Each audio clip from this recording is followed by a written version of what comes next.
No sertão, a justiça não chegava de carruagem. Chegava a cavalo e de rifle na mão. E a honra, a honra era a única lei que um cabra de verdade carregava no peito. Uma lei escrita com a ponta do punhal e assinada com sangue. Mas o que acontece quando a injustiça não vem de um coronel, nem de uma volante? O que acontece quando a ferida é aberta dentro do próprio bando, no coração do poder? O que é o poder de um rei com dezenas de cabras e rifles à sua disposição, diante da fúria silenciosa de uma rainha traída? Será que a lei de um homem, por mais temido que seja, vale alguma coisa dentro do acampamento quando o que está em jogo é o respeito de uma mulher? Essa é uma história que poucos ousam contar. A história do dia em que o rei do cangaço, Virgulino Ferreira da Silva, o Lampião, descobriu que sua coroa pesava menos que a mágoa de Maria Bonita. Se você também acredita que a honra não tem preço e a palavra de um homem devia ser lei, já deixe sua curtida nesse vídeo. Se inscreva no nosso canal para não perder nenhuma lenda do sertão e compartilhe este caos com quem entende o valor de uma história de verdade. Agora, ajeite-se na cadeira, que a noite vai ser longa. Para entender a tempestade, é preciso primeiro conhecer a calmaria. Mas no cangaço, calmaria era um luxo que não existia. O que havia era um equilíbrio frágil, uma dança constante entre a vida e a morte, o poder e o medo. E no centro dessa dança, girando como o sol e a lua, estavam Virgulino e Maria. Ele, o sol que castigava, que impunha a lei com o calor do seu chumbo. Ela, a lua que acalmava, que inspirava os versos dos poetas populares e que governava o lado noturno do cangaço, o lado das emoções, da lealdade e dos segredos. O poder de Lampião não se media em terras ou em bois, media-se em silêncio. Quando ele chegava num vilarejo, a conversa morria, a música da sanfona engasgava e só se ouvia o tinir das esporas e o arrastar do couro de suas vestes. Os coronéis, homens que se achavam deuses em suas próprias terras, enviavam emissários, presentes, não por amizade, mas por um medo que gelava a espinha, um medo de ver suas fazendas em chamas, seu gado disperso e seu nome manchado pela desonra de ter desafiado o governador do sertão. Seus cabras o seguiam com uma devoção quase religiosa. Para eles, Virgulino não era apenas um chefe, era a encarnação da vingança do sertanejo contra a opressão. A prova viva de que um homem com coragem podia dobrar o destino. Ele era a memória do sertão, e o sertão não esquece. Mas esse rei, duro como a madeira da aroeira, tinha seu ponto fraco.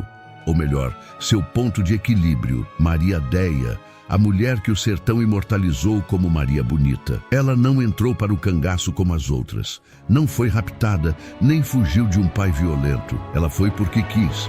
Escolheu aquela vida de poeira e sobressalto por amor a um homem. E ao fazê-lo, tornou-se algo muito maior que uma amante. Tornou-se a rainha. No acampamento, sua palavra tinha quase o mesmo peso da de Lampião. Era ela quem apartava as brigas entre os cangaceiros por motivos fúteis. Era para ela que as outras mulheres corriam quando o medo ou a saudade apertavam. E era o olhar dela que Lampião procurava no fim de um dia de marcha forçada. Um olhar que dizia: estamos vivos por mais um dia. A paixão dos dois era a argamassa que unia o bando. Era um amor forjado no perigo, temperado pelo cheiro de pólvora e pela iminência constante da morte. Os cangaceiros viam nos dois não apenas líderes, mas um símbolo. O símbolo de que, mesmo naquela vida bruta, era possível encontrar um porto seguro no abraço de alguém. Contam que, nas noites de lua clara, quando o acampamento silenciava e apenas as sentinelas vigiavam, era possível ouvir Lampião, o homem que fazia o sertão tremer, recitando poesias para sua rainha, com a voz baixa e rouca. Era um amor de extremos, da ternura do poeta à fúria do guerreiro que mataria qualquer um que ousasse desrespeitar sua mulher. Era o trono e a cama, o poder público e a intimidade do casal, duas faces da mesma moeda que governava o cangaço. No entanto, o poder absoluto cobra seu preço. Com a fama vinha a arrogância. Com o medo que impunha, vinha a sensação de ser intocável, de estar acima das regras dos homens comuns. E a vida na Caatinga, sempre em movimento, trazia novos rostos, novas paradas, novas vilas. Em cada coito que os recebia, havia olhos admirados, olhos de moças jovens que viam em Lampião não o bandido, mas a lenda, o herói de bravura cantado nas feiras. E é aí, nessa linha tênue entre a admiração e a tentação, que a poeira da estrada começa a esconder os rastros da lealdade. O sol, por mais forte que seja, uma hora baixa a guarda e abre espaço para outras estrelas brilharem. Lampião, o rei, talvez tenha se esquecido por um instante que toda rainha, antes de tudo, é mulher. E uma mulher do sertão, quando se sente traída, tem um poder que nem o rifle mais potente consegue calar. A calmaria estava prestes a acabar. A mudança em um homem como Virgulino não era algo que se via, era algo que se sentia. Como o sertanejo que sente a mudança no vento e sabe que a chuva vem, Maria sentia no ar uma eletricidade diferente. Não era a tensão de uma volante próxima ou a preocupação com a falta de munição. Era um desassossego que vinha de dentro dele, uma agitação que ele tentava disfarçar com ordens mais duras aos cabras ou com um silêncio mais longo e pesado que o mormaço da tarde. O riso dele, que já era raro, ficou ainda mais escasso. E o olhar, aquele olhar de gavião que lia a alma de qualquer um, às vezes se perdia no horizonte, buscando algo que não estava ali. Para os outros, era apenas o capitão cansado da luta. Para Maria, era o mapa de um território que ela não conhecia.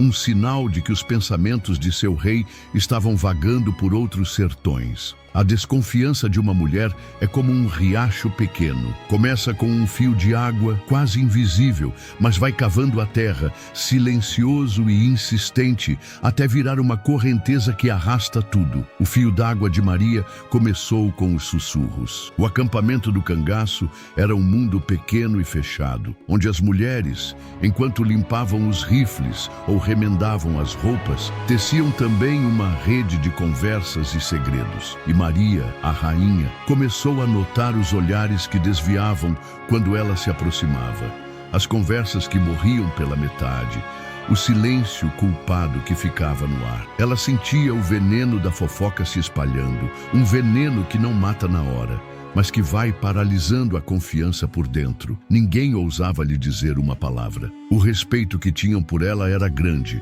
mas o medo de Lampião era ainda maior. E o medo de se meter na briga do leão com a leoa era o maior de todos. O centro desses sussurros, ela logo percebeu, era uma moça nova no coito, que lhes dava abrigo há algumas semanas.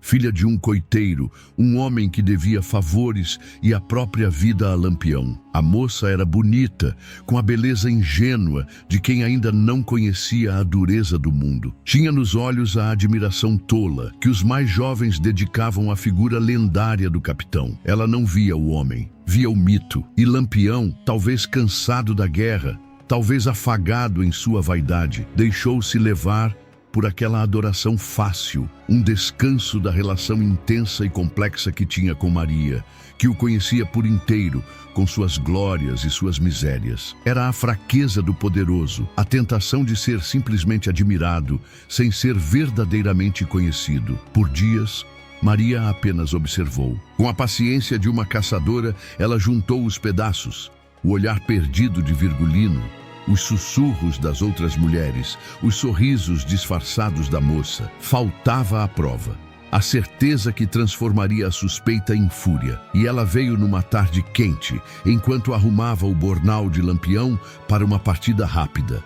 Enfiando a mão no fundo, procurando por um pente, seus dedos tocaram algo macio que não pertencia àquele universo de couro, metal e algodão grosso. Era um lenço de cambraia barata bordado com uma flor desajeitada. E o cheiro... o cheiro. Não era o cheiro de mato, de suor ou de pólvora. Era um perfume doce, enjoativo, de flor de laranjeira, o mesmo perfume que a filha do coiteiro usava. Naquele instante, O mundo de Maria Bonita parou de girar. O som do acampamento, as risadas dos cabras, o choro de uma criança, tudo desapareceu. Só existia ela e aquele pedaço de pano em sua mão. Não era o lenço em si, mas tudo o que ele representava. A mentira, o segredo, a quebra da lealdade que era o alicerce de sua vida. Era um insulto não apenas à mulher, mas à rainha. Um atestado de que, pelas costas, seu trono estava sendo desonrado com um gesto banal, barato, clandestino. Ela não gritou, não chorou. O que tomou conta dela foi algo muito mais antigo e perigoso. Um frio que começou na boca do estômago e subiu até os olhos, apagando qualquer vestígio de ternura. O fogo se acendeu ali. Não um fogo quente de raiva explosiva, mas um fogo gelado, de ódio calculado. Ela dobrou o lenço lentamente, com a precisão de quem dobra a mortalha de um inimigo. Guardou-o no bolso de sua saia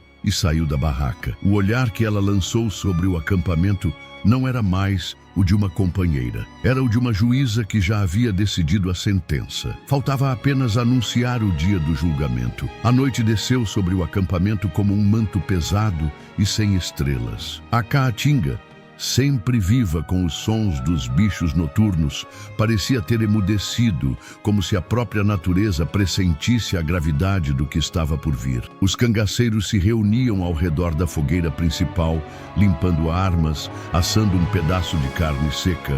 A rotina de sempre. Lampião, sentado um pouco afastado sobre uma pedra, como um rei em seu trono rústico, afiava a lâmina de seu punhal, o reflexo das chamas dançando em seus óculos. Havia uma normalidade tensa no ar, a calmaria que precede o rompante da trovoada. E então a trovoada veio. Maria Bonita surgiu da sombra de sua barraca. Não caminhava, deslizava. Havia nela uma solenidade terrível, a mesma de um carrasco que se aproxima do condenado. Usava a roupa de sempre, mas seu porte era outro.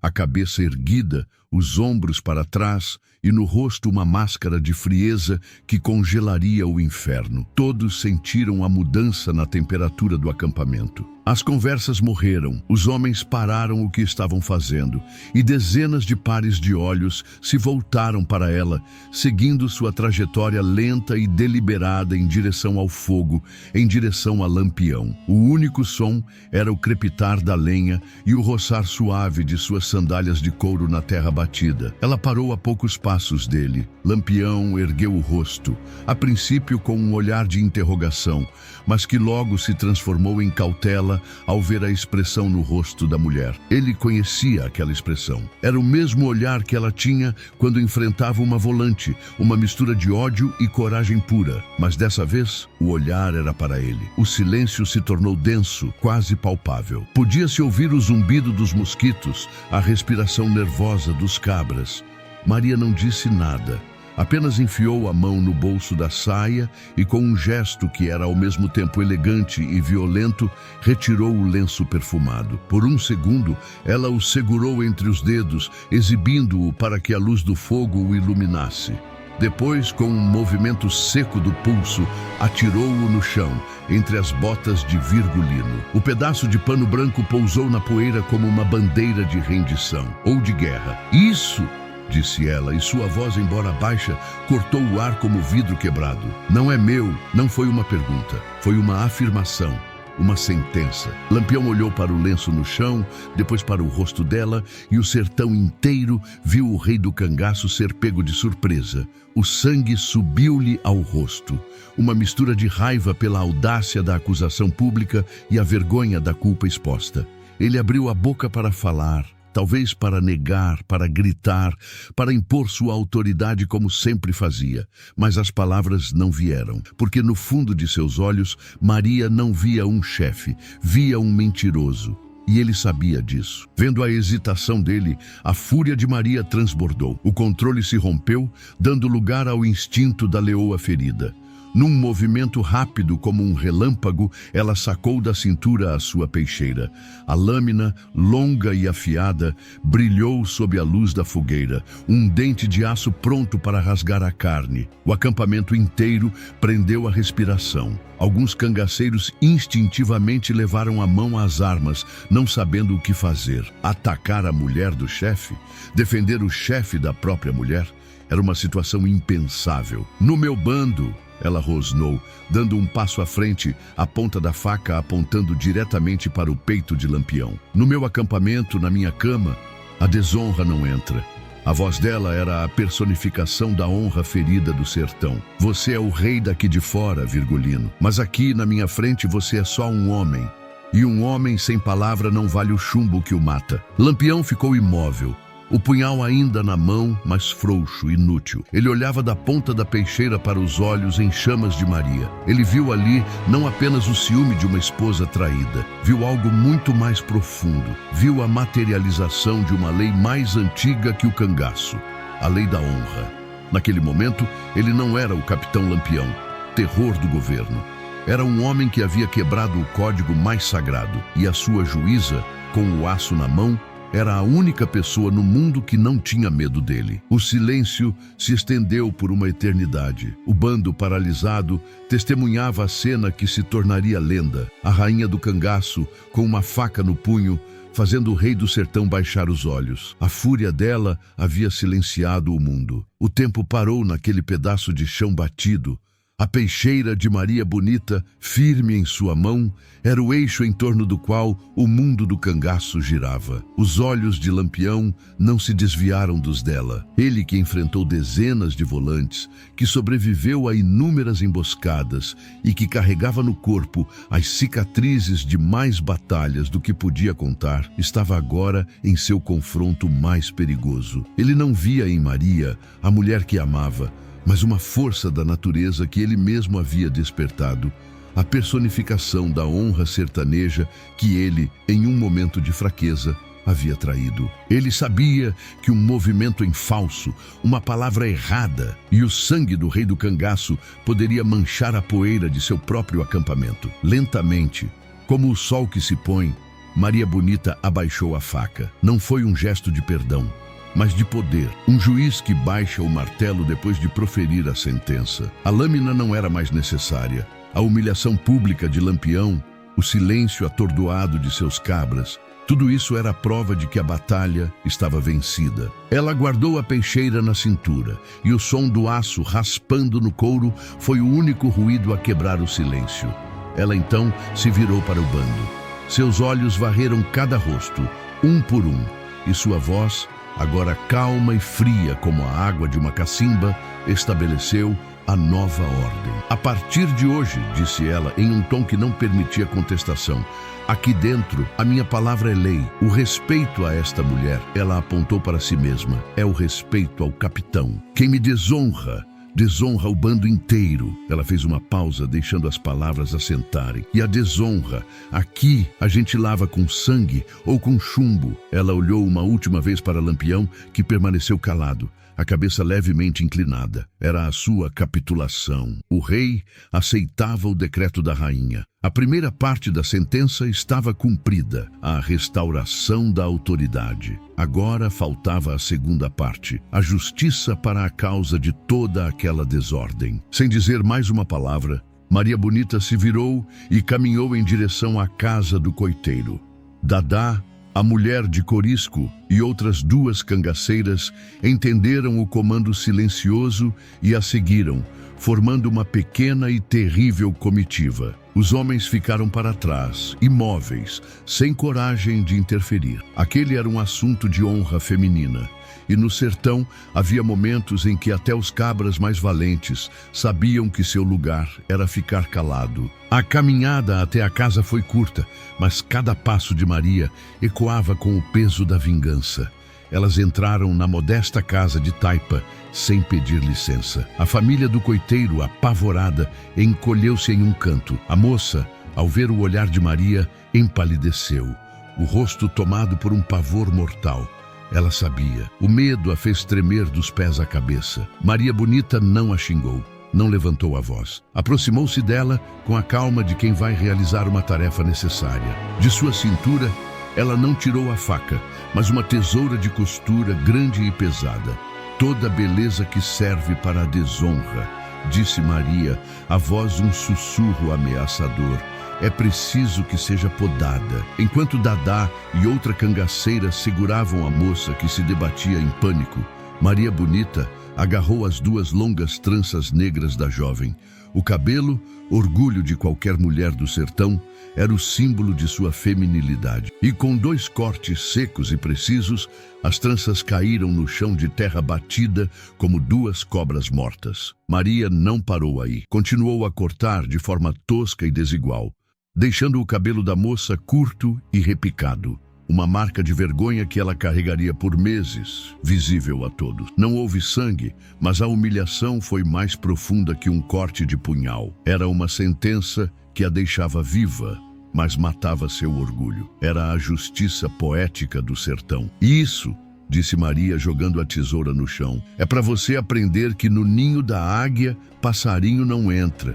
Ela se virou e saiu, seguida por suas companheiras, deixando para trás uma menina em lágrimas e uma família aterrorizada. Ao voltar para o acampamento, o clima era outro. A tensão havia se dissipado, substituída por um respeito renovado e temeroso. A justiça havia sido feita. Lampião continuava em seu lugar, mas algo em sua postura havia mudado. Ele havia sido lembrado de que seu reino tinha 2 coroas, e uma delas era inegociável. A partir daquela noite, uma lei não escrita foi estabelecida no cangaço. Uma lei mais forte que qualquer código de conduta. A lei de Maria Bonita. A manhã seguinte, nasceu diferente no acampamento.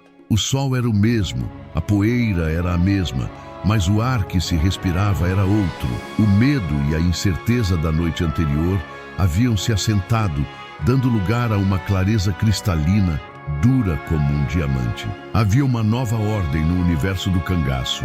Lampião ainda era o rei, sua autoridade militar, sua astúcia estratégica, nada disso havia sido arranhado. Seus cabras ainda o seguiriam até o inferno, mas todos ali, do mais novo ao mais antigo, agora entendiam que aquele reino tinha 2 coroas, e que a coroa da honra, da lealdade e da lei interna do bando, essa pertencia a Maria Bonita, e era uma coroa inabalável. Contam os mais antigos que não houve pedido de desculpas. Palavras como perdão não faziam parte do vocabulário daqueles gigantes. A reconciliação veio em gestos, a única linguagem que o sertão realmente respeita. Veio na maneira como Lampião, ao pegar a caneca de café que ela lhe estendeu, segurou a mão dela por um segundo a mais que o necessário. Veio no olhar que trocaram sobre a fogueira, um olhar que não precisava de palavras para dizer que o pacto estava refeito, agora sobre bases mais sólidas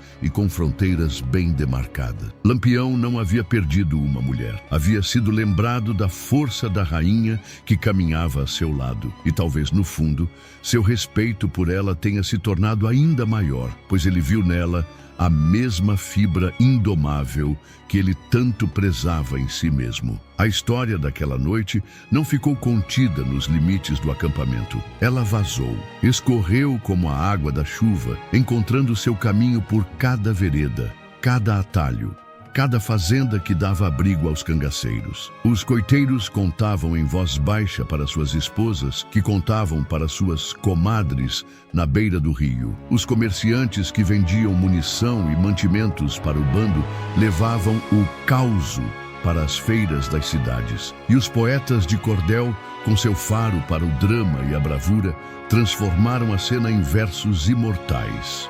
A história da peixeira, do lenço e do cabelo cortado se espalhou pelo Nordeste. E a cada vez que era contada, ela crescia, ganhava detalhes, tornava-se mais épica. Não era mais a história de uma briga de casal. Era a lenda da rainha que reafirmou seu trono com uma lâmina na mão. Foi esse o evento que, para sempre, cimentou o lugar de Maria Bonita na história. Ela deixou de ser apenas a mulher de Lampião, para se tornar uma força em si mesma, A partir daquele dia, o respeito que os cangaceiros tinham por ela se misturou com uma dose saudável de medo. Eles entenderam que, se ela não temeu enfrentar o próprio Lampião, não hesitaria em punir qualquer um deles que quebrasse as regras de conduta e respeito. Ela se tornou a guardiã da moral do bando. A presença dela garantia uma ordem que nem mesmo a autoridade de Virgulino conseguia impor. As outras mulheres do cangaço viram nela não apenas uma líder, mas a prova de que,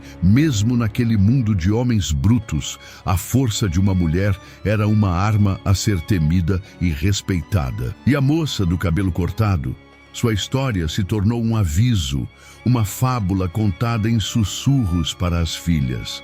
A marca da tesoura de Maria Bonita foi um estigma que a ensinou e a tantas outras uma lição amarga. A coroa de uma rainha não se toca.